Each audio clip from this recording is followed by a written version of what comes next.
Hi guys, അയച്ചോണ്ട പുതിയൊരു എപ്പിസോഡിലേക്ക് എല്ലാവർക്കും സ്വാഗതം. അപ്പോൾ ഇന്നത്തെ വീഡിയോയിൽ നമ്മൾ ഷോക്കേസ് ചെയ്യുന്ന പ്രോഡക്റ്റ് ഇതിന് മുമ്പ് ഒരു കൊല്ലം മുമ്പ് നമ്മൾ ഷോക്കേസ് ചെയ്തതാണ്. നമ്മുടെ പറമ്പിൽ വെക്കാനായിട്ട് നീർനായയുടെ ശല്യം കാരണം നമ്മുടെ പറമ്പിൽ വെക്കാനായിട്ട് മേടിച്ച ഒരു ലൈറ്റ് ഉണ്ടെന്ന് പറഞ്ഞു. അപ്പോൾ ആ ലൈറ്റാണ്.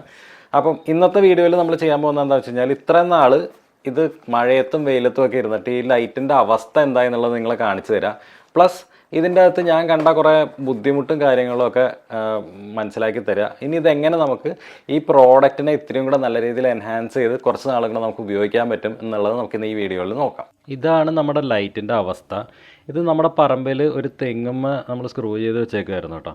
അപ്പോൾ ഇത് കണ്ടോ, ബാക്കിൽ കുറേ മാറാമ്പലും ഇതൊക്കെ ഉണ്ട്. പക്ഷേ ഈ ദയനീയാവസ്ഥയായാലും നമ്മുടെ ലൈറ്റ് വർക്ക് ചെയ്യുന്നുണ്ട് കേട്ടോ. അതിൻ്റെ താഴെക്കൂടെ ഒരു 3 LED അടിച്ചു പോയി എന്നുള്ളതല്ലാതെ വേറെ കുഴപ്പങ്ങളൊന്നുമില്ല. പക്ഷേ ലൈറ്റ് നല്ല രീതിയിൽ വർക്ക് ചെയ്യുന്നുണ്ട്.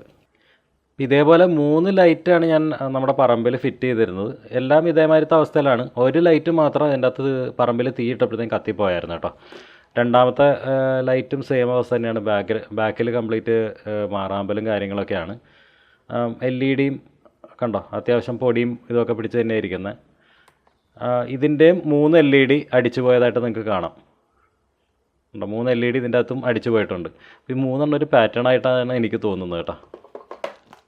മുമ്പത്തെ LED-യുടെയിലും മുമ്പത്തെ ലൈറ്റിൻ്റെയും 3 LED തന്നെയാണ് അടിച്ചു പോയിരിക്കുന്നത്. നമുക്കൊരു പണി ചെയ്യാം. നമുക്കിതിൻ്റെ അകത്ത് ഒരു ഡിവൈസ് നമുക്കൊന്ന് അഴിച്ചിട്ട് ഇപ്പോഴത്തെ അതിൻ്റെ പെർഫോമൻസും കാര്യങ്ങളൊക്കെ നോക്കാം. എടുക്കുമ്പോൾ തന്നെ നമുക്ക് മനസ്സിലാവും 4 സ്ക്രൂവും തുരുമ്പിച്ച് നല്ല വൃത്തികേടായിട്ടാണ് ഇരിക്കുന്നത്. സ്ക്രൂ ഡ്രൈവർ പിടിക്കുമെന്ന് കണ്ടറിയണം. ഓക്കെ, ആദ്യത്തേത് ജസ്റ്റ് ഒന്ന് പിടിച്ച് കിട്ടിയിട്ടുണ്ട് കേട്ടോ. രണ്ടാമത്തെ ഇല്ല, തിരിയുന്നേ ഉള്ളൂ. നമുക്ക് ബാക്കിയുള്ള സ്ക്രൂസ് ഒന്ന് അഴിച്ച് നോക്കാം. അതിനുശേഷം നമുക്ക് ആ ഊരാത്ത സ്ക്രൂ എന്തെങ്കിലും ചെയ്യാൻ പറ്റുമോ നോക്കാം. ഇതാണ്ട് കംപ്ലീറ്റ് തുരുമ്പിച്ചിരിക്കുകയാണ് സ്ക്രൂ. അതിൻ്റെ നമ്മളത് സ്ക്രൂ ഡ്രൈവറിട്ട് പിടിക്കുമ്പോൾ തന്നെ സ്ക്രൂ ഡാമേജ് ആയി പോവുകയാണ്. നമുക്കിനി രണ്ടാമത്തെ സ്ക്രൂ ഒന്നും കൂടെ തിരിച്ചു നോക്കാം. തിരിയണതല്ലാതെ സ്ക്രൂ ഊരിപ്പോരുന്നില്ല. കണ്ട, കംപ്ലീറ്റ് തുരുമ്പാണ്. ആ തുരുമ്പ് എൻ്റെ കയ്യിൽ കണ്ടില്ലേ. നമുക്ക് 4ാമത്തെ സ്ക്രൂവും കൂടെ ഒന്ന് പിടിച്ച് നോക്കാം. ഓക്കെ, അപ്പം നിങ്ങളിതിൻ്റെ മുമ്പത്തെ വീഡിയോ കാണാത്തവരാണെന്നുണ്ടെങ്കിൽ ജസ്റ്റ് പൊക്കത്തെ ലിങ്കിലൊന്ന് ക്ലിക്ക് ചെയ്ത് കഴിഞ്ഞാൽ ഇപ്പോൾ നിങ്ങൾക്ക് വീഡിയോ കാണാൻ പറ്റുന്നതായിരിക്കും. അപ്പോൾ ഞാൻ എന്തായാലും ബിറ്റൊന്ന് മാറ്റിയിട്ട് വേറെ ബിറ്റിട്ട് ഒന്ന് തുറക്കാൻ പറ്റുമോ നോക്കട്ടെ കേട്ടോ.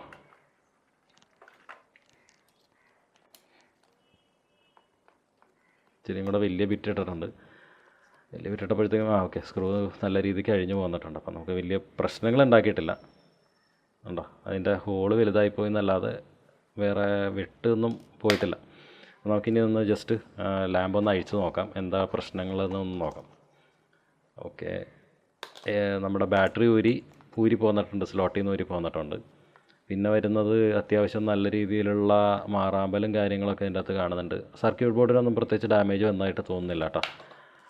കൂടെ വന്നേക്കുന്ന സൈഡിൽ നമ്മുടെ എട്ടുകാലികൾ കയറി കുറച്ച് മാറാമ്പൽ കൂട്ടിയിട്ടാറുണ്ട്. ആ ഒരു പ്രശ്നം മാത്രമേ നമുക്കിതിൻ്റെ അകത്ത് കാണാനുള്ളൂ. അപ്പം വെള്ളമൊന്നും ഇറങ്ങി ഡാമേജ് ആയതായിട്ട് തോന്നുന്നില്ല. പക്ഷേ ഈ ക്രീച്ചേഴ്സ്, അതായത് സ്പൈഡേഴ്സ് അങ്ങനെയുള്ള സാധനങ്ങൾ മാത്രമേ ഇതിൻ്റെ അകത്ത് കയറി കൂട് കൂട്ടി വെച്ചതായിട്ട് കാണുന്നുണ്ട്.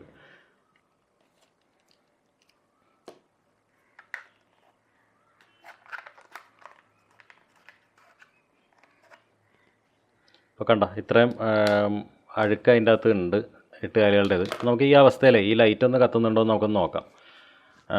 അപ്പം കണ്ടോ, ലൈറ്റ് ഓണായിട്ടുണ്ട്.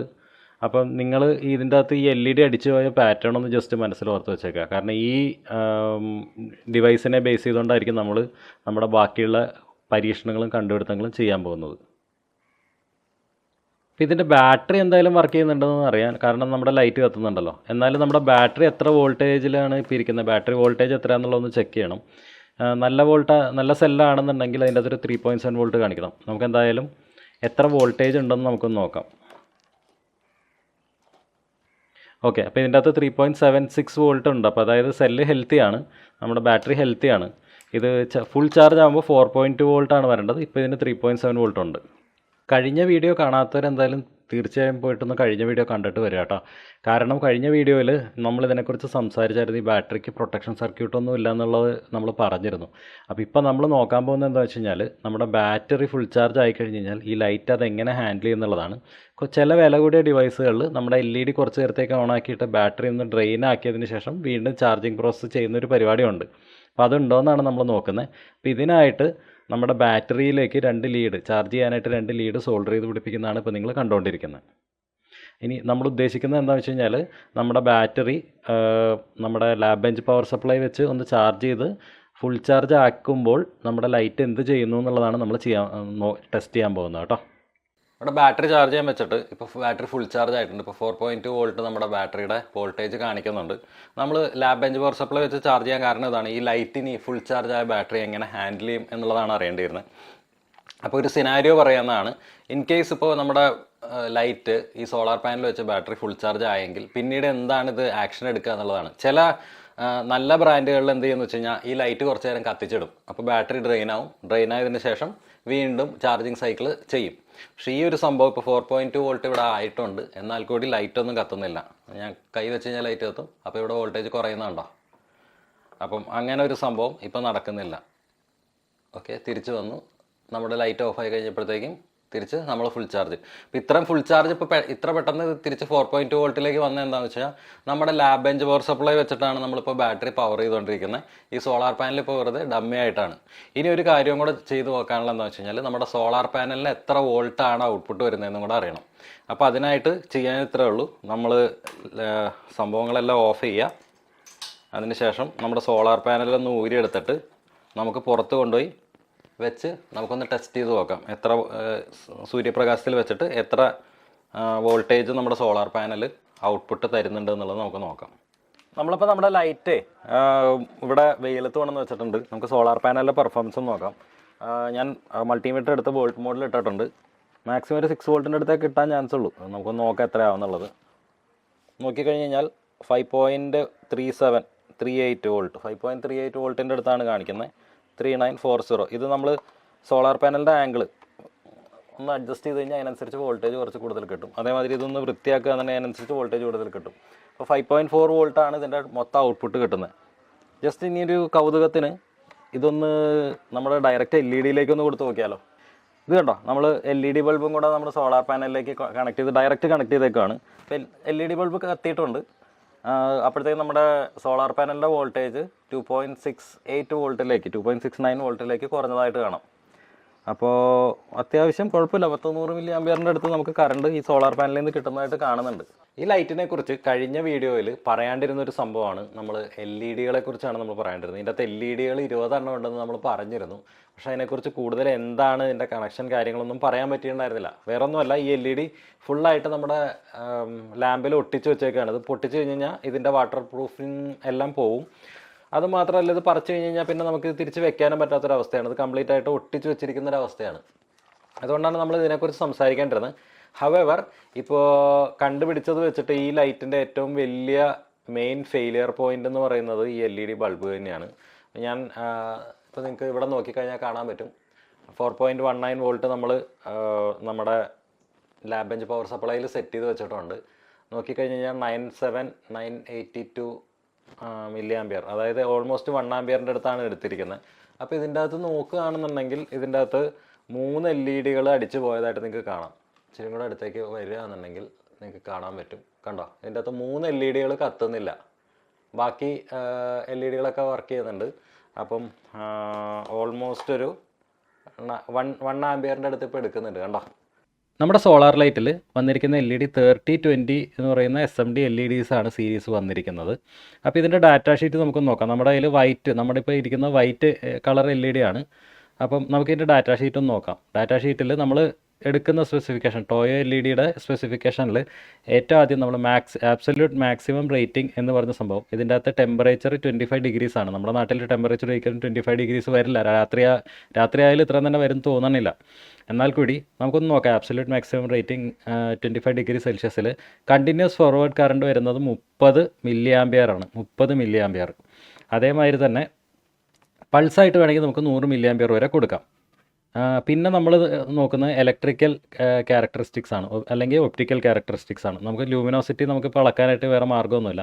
ഫോർവേഡ് വോൾട്ടേജ് കൊടുത്തിരിക്കുന്നത് 3.2 വോൾട്ടാണ്. 3.2 വോൾട്ടാണ് നമ്മുടെ ഫോർവേഡ് വോൾട്ടേജ് കൊടുത്തിരിക്കുന്നത്. നേരത്തെ പറഞ്ഞ എക്സാമ്പിളിൽ നിങ്ങൾ നോക്കുകയാണെന്നുണ്ടെങ്കിൽ 20 LED-യിൽ 1 ആംപിയർ വെച്ചിട്ടാണ് വലിച്ചത്. 20 LED 1 ആംപിയർ വെച്ചാണ് വലിച്ചത്. അതായത് ഒരു LED-ക്ക് 50 മില്ലി ആംപിയർ വെച്ചിട്ടാണ് കൊടുത്തിരിക്കുന്നത്. എന്നാൽ കണ്ടിന്യൂസ് ഫോർവേഡ് കറണ്ട് കൊടുക്കേണ്ടത് 30 മില്ലി ആംപിയറാണ്. അപ്പം ഇവിടെ തന്നെ 20 മില്ലി ആംപിയർ കൂടിയിട്ടുണ്ട്. അതേമാതിരി ടിപ്പിക്കൽ വോൾട്ടേജ് വരുന്നത് 3.2 ആണ്. നമ്മുടെ ബാറ്ററി ഫുൾ ചാർജ് ആയി കഴിഞ്ഞാൽ 4.2 വോൾട്ട് വരും. അപ്പോൾ ഇവിടെ ഒരു വോൾട്ടിൻ്റെ വ്യത്യാസം വരുന്നുണ്ട്. അപ്പോൾ ഇതാണ് നമ്മുടെ LED മെയിനായിട്ട് അടിച്ചു പോകാനായിട്ട് കാരണം. അപ്പോൾ ഇത്രയും ടെസ്റ്റിംഗ് ചെയ്ത് കഴിഞ്ഞപ്പം സംഭവം നമ്മുടെ ലൈറ്റുകൾ അടിച്ചു പോകാനുള്ള കാരണം മനസ്സിലായി. കാരണം ഞാൻ നിങ്ങൾക്ക് പറഞ്ഞുതരാം. അതായത് നമ്മുടെ പറമ്പിൽ അങ്ങനെ പ്രത്യേകിച്ച് രാത്രി ആൾതാമസമൊന്നുമില്ല. അതായത് ആൾക്കാരൊന്നും അധികം പോകാറില്ല, അനക്കമൊന്നും ഉണ്ടാവാറില്ല, ആളൊഴിഞ്ഞ സ്ഥലമാണ്. അപ്പോൾ ലൈറ്റുകൾ മിക്കവാറും കത്താറില്ല. ഈ നീർനായൊക്കെ രാത്രി വന്നെങ്കിൽ മാത്രമേ ലൈറ്റ് കത്തുള്ളൂ, അതല്ലേ കത്താറില്ല. അപ്പോൾ എന്ത് പറ്റുമെന്ന് വെച്ച് കഴിഞ്ഞാൽ ഓവർ ടൈം നമ്മുടെ ബാറ്ററി ഫുൾ ചാർജായി 4.2 വോൾട്ടിൻ്റെ അടുത്ത് വരെ എത്തും. അപ്പോൾ നമ്മുടെ ഈ LED വന്നിരിക്കുന്ന പാരലായിട്ടാണ് നമ്മുടെ 20 LED കൊടുത്തിരിക്കുന്നത്. അതുകൊണ്ട് തന്നെ 3.2 വോൾട്ടാണ് അതിന് മാക്സിമം ഹാൻഡിൽ ചെയ്യാൻ പറ്റുന്നത്. ഡാറ്റാ ഷീറ്റ് ഞാൻ ലിങ്ക് ഡിസ്ക്രിപ്ഷനിൽ കൊടുത്തേക്കാം, അത് നോക്കിയാൽ മതി. 3.2 വോൾട്ടാണ് മാക്സിമം ഈ LED ഹാൻഡിൽ ചെയ്യാൻ പറ്റുന്നത്. ബാറ്ററി ഫുൾ ചാർജ് ആകുമ്പോൾ 4.2 വോൾട്ടിൻ്റെ അടുത്ത് ബാറ്ററിയുടെ ഇത് വരും. അത് മാത്രമല്ല, ഇതിന് റെസിസ്റ്റർ ഒന്നിട്ട് കറണ്ട് ലിമിറ്റും ചെയ്ത് കൊടുത്തിട്ടില്ല. അപ്പോൾ ഇത് നമ്മുടെ പറമ്പിലെ LED അതായത് ലൈറ്റിൻ്റെ LEDകളൊക്കെ അടിച്ചു പോയത്. ഇപ്പം ഞാൻ ഇവിടെ നമ്മുടെ ഗേറ്റിൻ്റെ അടുത്ത് LED ആണെന്നുണ്ടെങ്കിൽ ഇപ്പം എല്ലാം മര്യാദയ്ക്ക് കത്തുന്നുണ്ട് കേട്ടോ. നമ്മുടെ LED ഒന്നും അടിച്ചു പോയിട്ടില്ല. അപ്പം എന്തായാലും നമുക്ക് ഈ നമ്മുടെ ഗേറ്റിൻ്റെ അടുത്തുള്ള ലൈറ്റുകൾ നമുക്കത് കറക്റ്റ് ചെയ്യേണ്ട കാര്യമുണ്ട്. കാര്യം എന്താണെന്ന് വെച്ച് കഴിഞ്ഞാൽ ഇതിപ്പോൾ ഒരു 2 മണിക്കൂർ നേരത്തേക്കേ കത്തുള്ളൂ. ഒരിക്കലും ഫുൾ ചാർജ് ആവുന്നില്ല. ഇത് ഒരു 6 മണിക്ക് കത്തി തുടങ്ങി കഴിഞ്ഞ് കഴിഞ്ഞാൽ 8 മണി വരെ ഒരു മാക്സിമം ഒരു 10-20 തവണയൊക്കെ 30 സെക്കൻഡ് വെച്ച് കത്തുള്ളൂ. അതിനുള്ള ചാർജേ ആവുന്നുള്ളൂ ഇവിടുത്തെ ലൈറ്റ് വെച്ചിട്ട്. കാരണം ഇപ്പോൾ ഷെയ്ഡിലാണ് ഇരിക്കുന്നത്, കണ്ടോ, അവിടെയാണ് ലൈറ്റ് വീഴുന്നത്, ഇവിടെയൊക്കെ ഷെയ്ഡാണ്. അപ്പോൾ ഇത് നമ്മളെന്തായാലും ഒരു സിസ്റ്റം, ഇത് നല്ല ലൈറ്റാണ്. അപ്പോൾ ഈ ലൈറ്റ് നമുക്ക് മാക്സിമം യൂട്ടിലൈസ് ചെയ്യാനായിട്ട് നമ്മളെന്തായാലും ഒരു പുതിയ സിസ്റ്റം ചെയ്യുന്നുണ്ട്. അത് നമുക്ക് നെക്സ്റ്റ് വീഡിയോയിൽ ചെയ്യാം. അപ്പോൾ നമ്മുടെ ചാനൽ തന്നെ അതിന് വേണ്ടി തന്നെയാണല്ലോ. എന്തെങ്കിലുമൊക്കെ ഒരു സംഭവത്തിൻ്റെ മാക്സിമം യൂസ് ചെയ്തതിന് ശേഷം മാത്രം കളയാന്നുള്ളതാണല്ലോ. അപ്പോൾ അത് നമ്മൾ ചെയ്യും. അപ്പോൾ ഈ ലൈറ്റ് നമ്മൾ മോഡിഫൈ ചെയ്യുന്നതായിരിക്കും അടുത്ത വീഡിയോ. അപ്പോൾ എന്തായാലും ഇത്രയുള്ള ഇന്നത്തെ വീഡിയോ നിങ്ങൾക്ക് ഇഷ്ടപ്പെട്ടെങ്കിൽ തീർച്ചയായും ലൈക്ക് അടിക്കുക, ഫ്രണ്ട്സുമായിട്ടൊക്കെ ഷെയർ ചെയ്യുക. ചാനൽ സബ്സ്ക്രൈബ് ചെയ്യാത്തുണ്ടെങ്കിൽ സബ്സ്ക്രൈബ് ചെയ്യുക. അടുത്ത വീഡിയോയിൽ കാണുന്നവരെ ബൈ ബൈ.